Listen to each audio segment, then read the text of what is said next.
Rocks and diamonds. Fair dinkum, that sums up North Queensland Cowboys and the Warriors all in one, doesn't it? Howdy everyone, it's Sam. I hope you're doing really well. If you're new around here, I hope I can get you to consider liking the content and subscribing to the channel. And if you are a regular around these here parts, thank you very much for the continuous support as always. The North Queensland Cowboys and the New Zealand Warriors played Golden Point extra time tonight, round 5, 2022, down there at Moreton Daily Stadium in Redcliffe, where the New Zealand Warriors walked away with a 25 points to 24 victory over the North Queensland Cowboys. This will be one of the games of the year when the season is all said and done. This was a good, in some corners, a very good quality game of rugby league. So what I'm going to do here is just share my screen so we can go through some of the stats here. Just a tick. Alrighty. There is so much to get through in this game. So the first try came in the 6th minute where Tom Dearden just bustled his way over, scored the first try. Valentine Holmes missed the conversion. It was 4-0. And then 4 minutes later, Jesse Arthur's man, out of nowhere, the Warriors didn't start off particularly well. They didn't have too much mongrel about them, but then they had a play worked out for Jesse Arthurs, and Jesse Arthurs ran a really good line, and some sort of wobbly defense there from the Cowboys allowed Jesse Arthurs to score in the 10th minute. And then return serve there was a penalty given where Valentine Holmes leveled it up, so we were at 6-all for a little while there.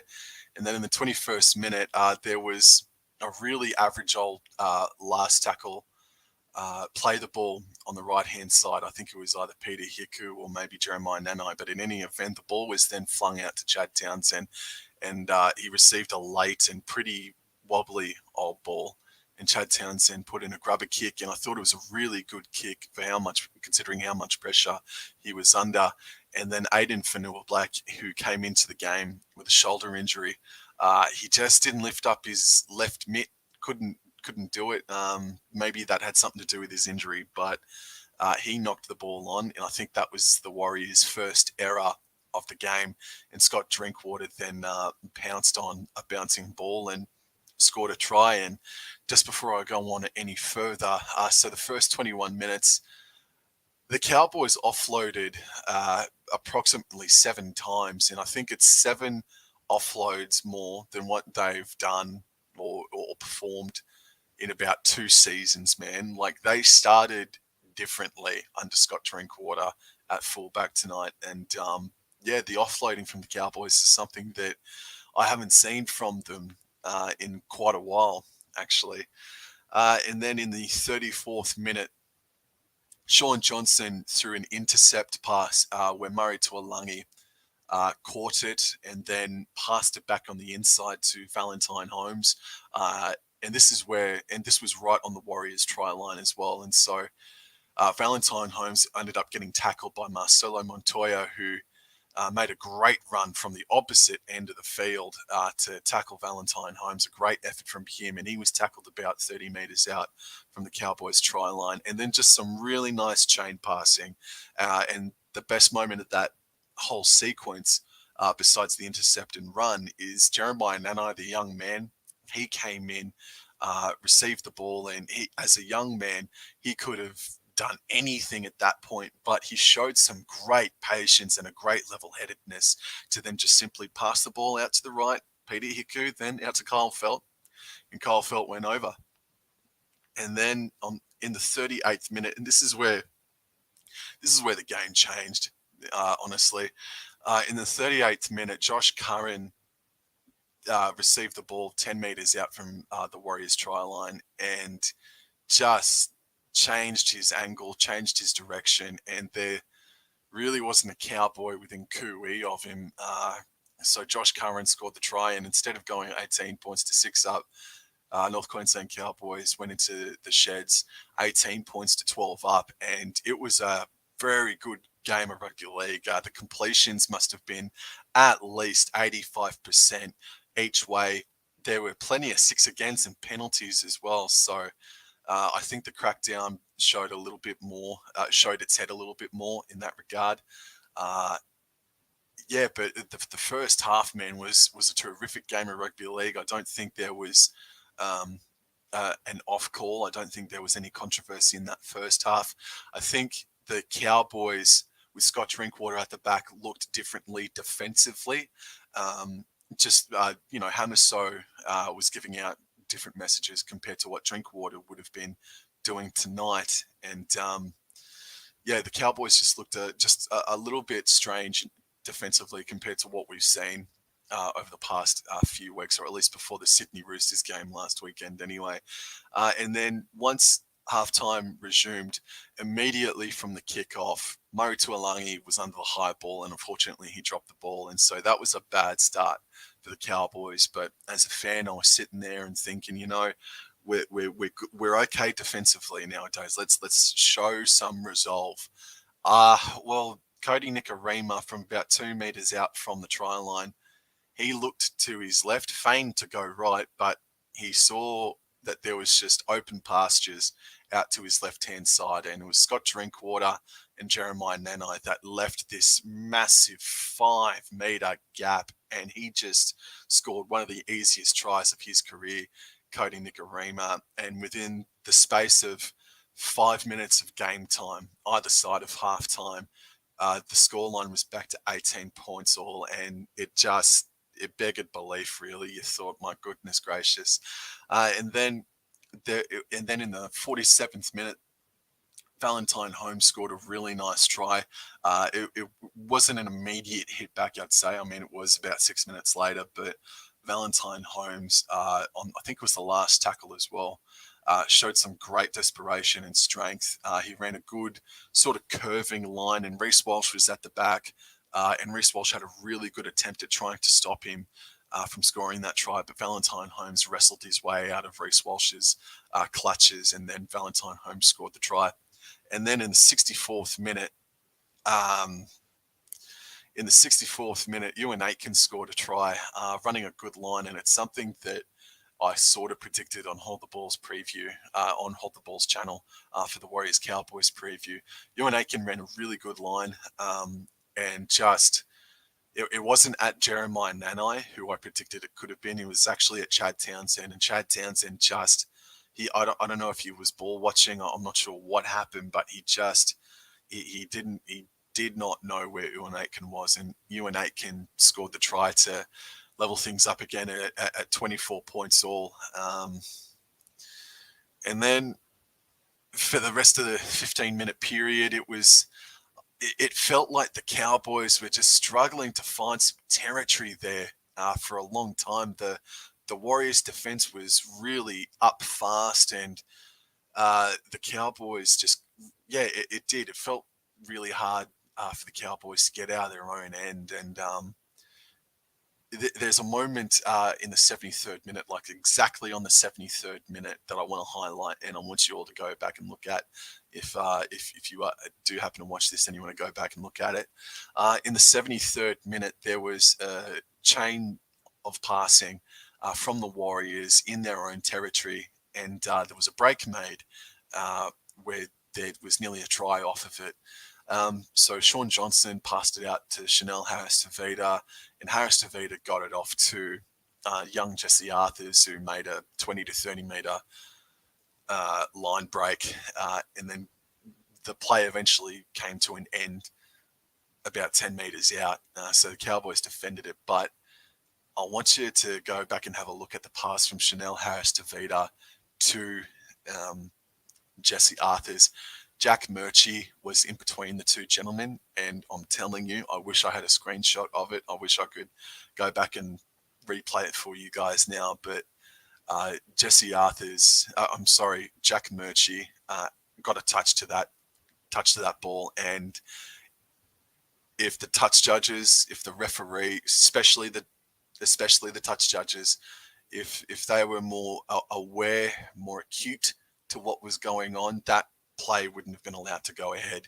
because the ball did travel forward off of Jack Murchie, and that would have resulted in a Cowboy scrum right on halfway. But yeah, I'm not saying that we were robbed. I'm just saying that there's a moment that the commentators did not see.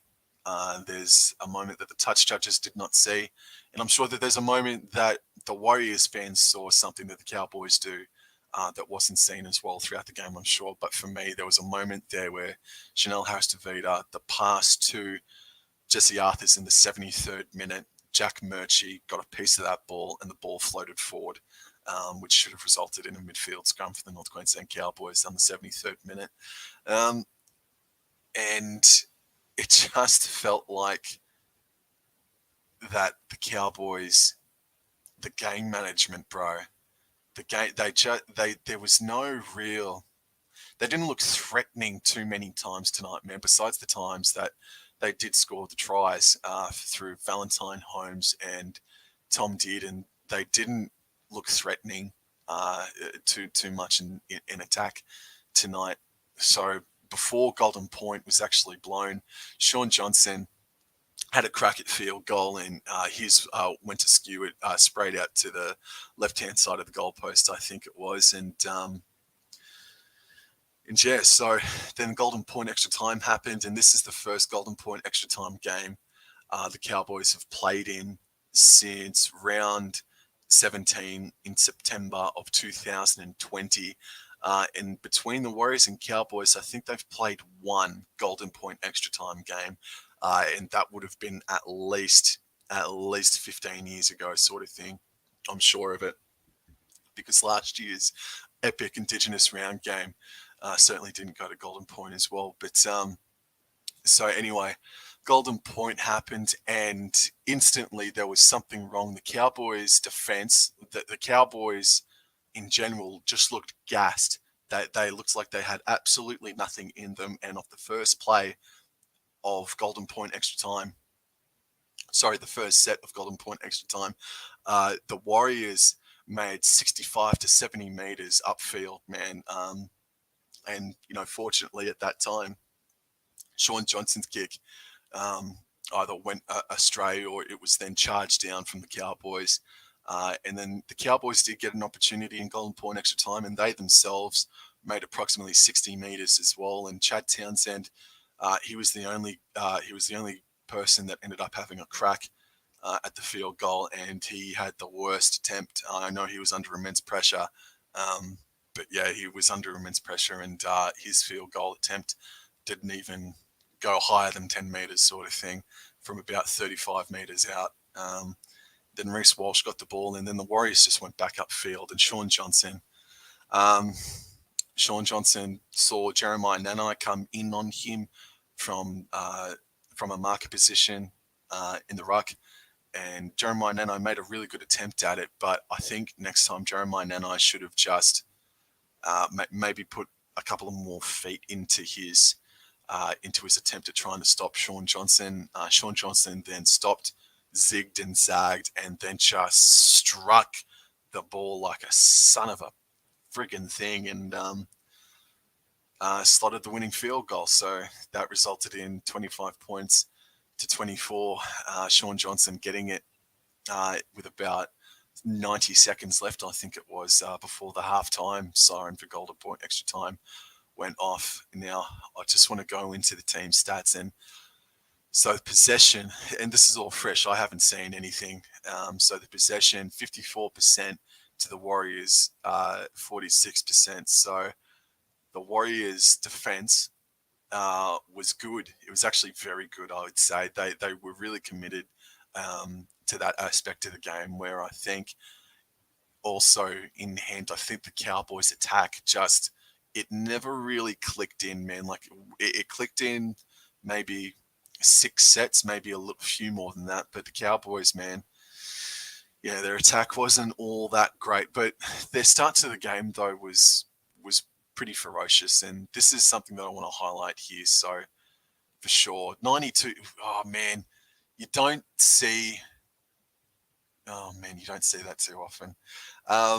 A team that completes at 92%, 39 from 42. The Warriors 32 of 39 at 82%. And the team with 92% completion doesn't walk away with the 2 points at the end of the day.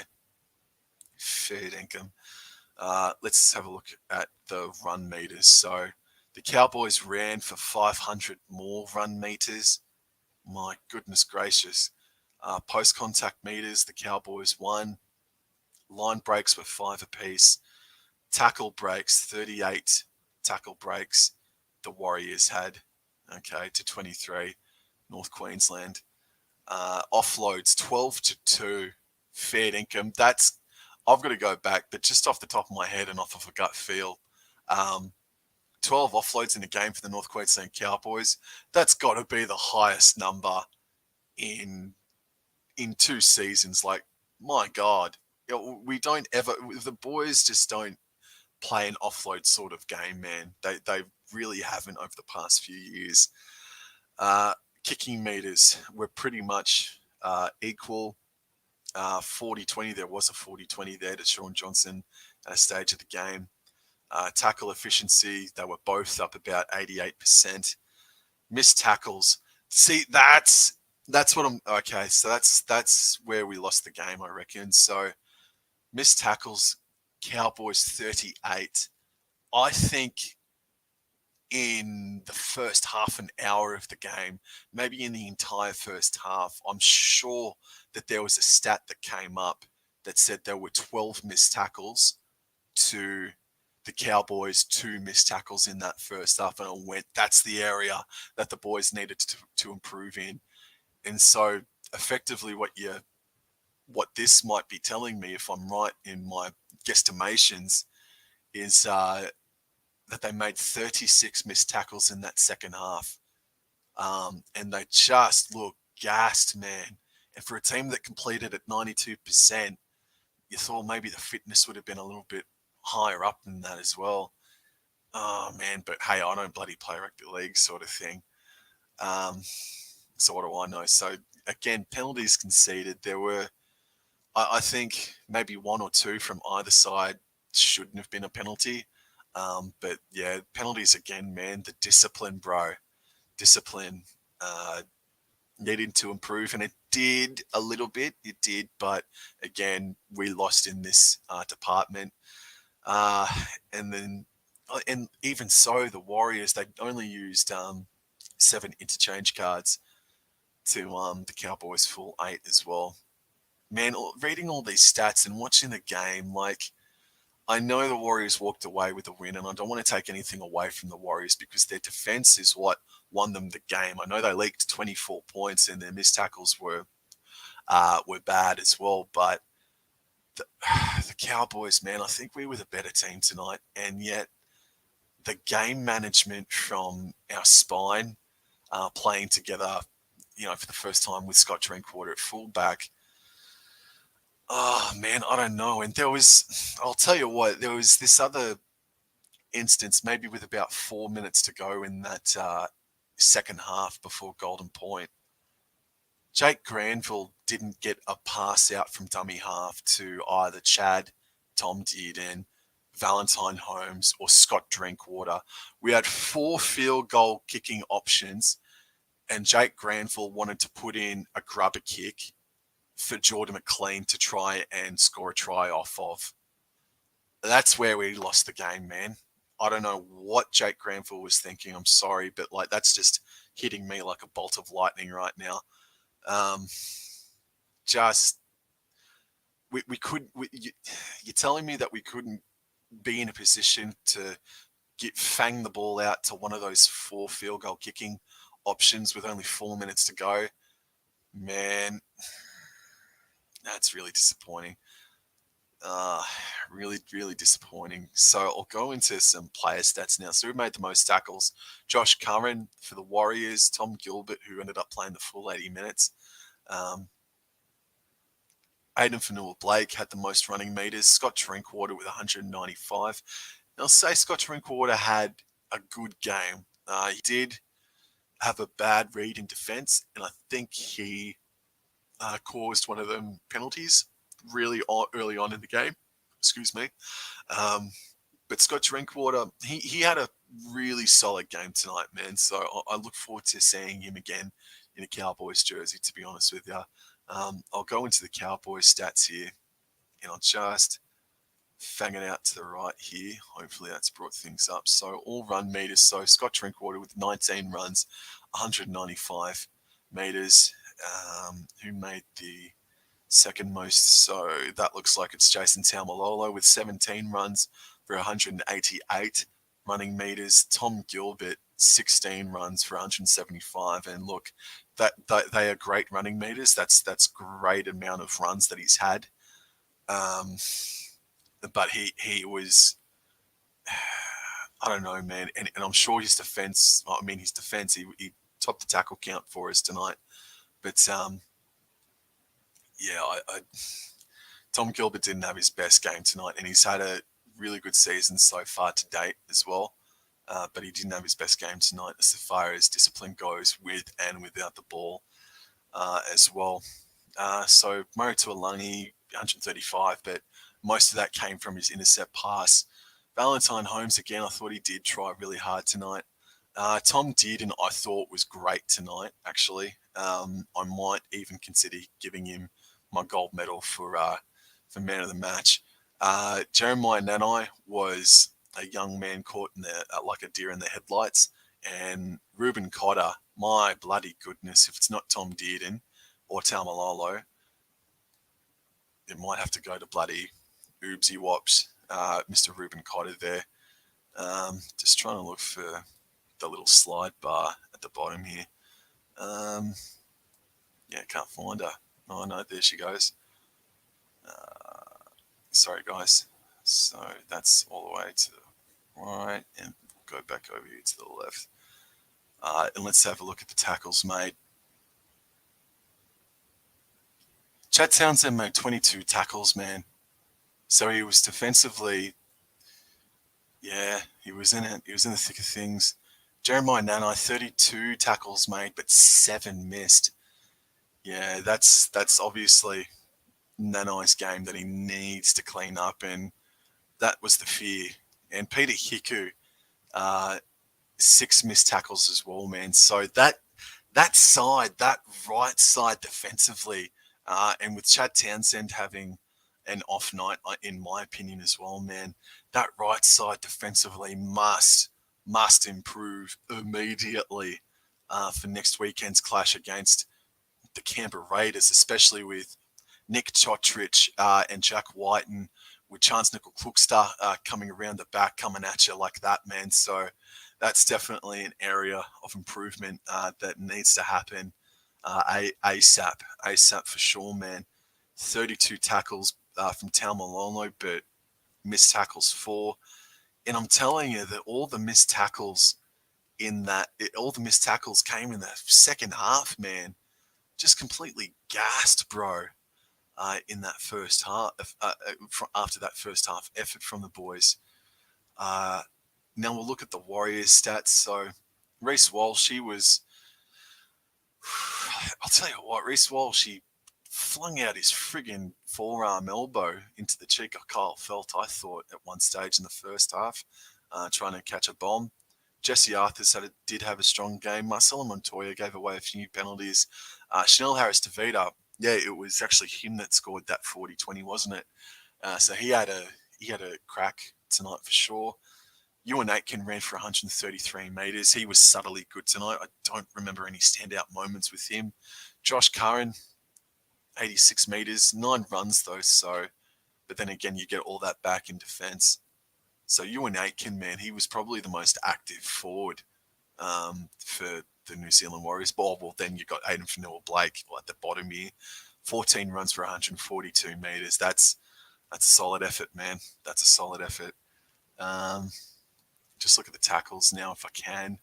So tackles. So it was Josh Curran who tackled his ass off with 52 tackles, missed it 4 times. And besides that, any other standouts? Jesse Arthurs, 20 tackles, 43 tackles to Ewan Aitken. Ewan Aitken, man, could probably have his hand up for man of the match. Those are some great stats on the Warriors side of things anyway. And Aiden Fanua-Blake for sure too.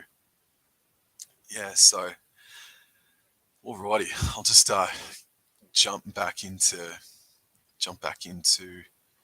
me oobsy wops. I'll go full screen again, and I'll just quickly jump into the live chat. Hey CJ Moxley, thanks for coming in, mate. Drinkwater did do well, bro, for sure.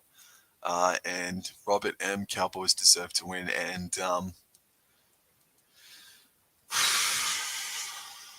yeah, I mean the Warriors, I think they won that on the back of their defense, honestly. What else to say? That's a really tough loss to take. Our missed tackles are killing us. For some reason, our fitness, or not our, I mean, I'd be out the door in the first minute of the game, but the fitness for the Cowboys inside that last 10 minutes, man, just went somewhere else.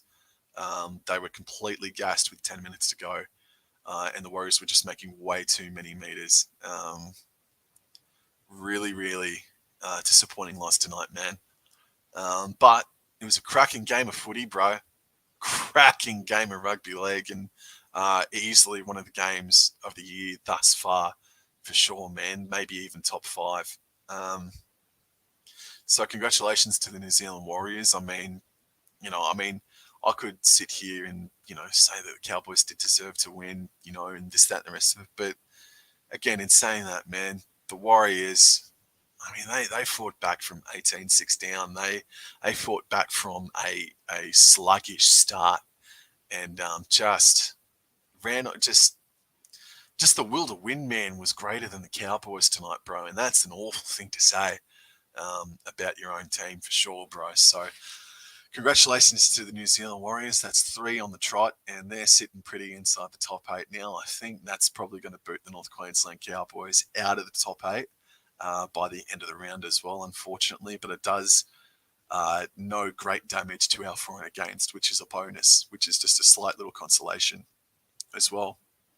So, yeah, look, back to training. They're away for the big game, in my opinion, anyway, next Easter Thursday night down here in Canberra.